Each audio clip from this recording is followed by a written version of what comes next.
special day, a really nice way to spread positivity on a very fine Saturday morning, and it was nice putting up the prayer flags.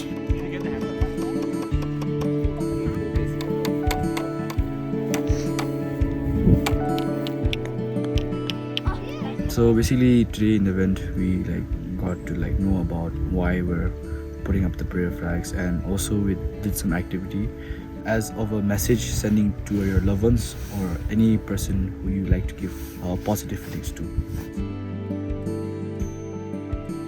When you throw a pebble in a lake, right, you just like that, what happens? The circle starts small and expands and expands. Actually, it covers the whole lake, right?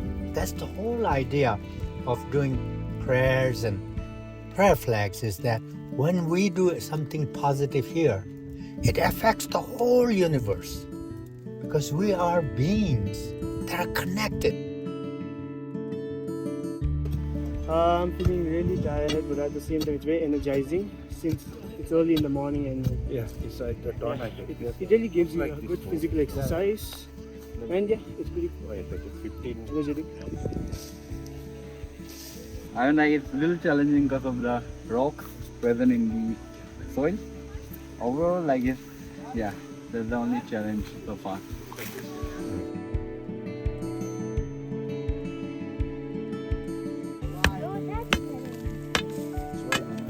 I think this was a great experience coming back to school after a significantly very long time, and felt very nostalgic, but this entire flag hosting thing also felt very new, so mix of feelings and just feeling very grateful. And also since it was a tactile experience, we touched the flags, I feel like it was more meaningful because of that, because it was mixed with also sending intention, good energy, but also touching it at the same time, touching the flags. So that was quite meaningful.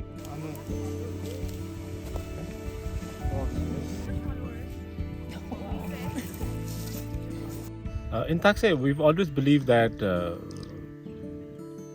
education is not just about imparting information or knowledge inside the classroom, but it's always about rooting ourselves to our tradition, to our culture, to our values. Although most part of it was fun for them, but I hope at least even from those 25-30 students who attended, even if 2 or 3 of them got the meaning of it, I think that's a win for everyone. And I hope this continues in the future also, and we all flourish along with the flutter of those flags and receive the blessings all around the world.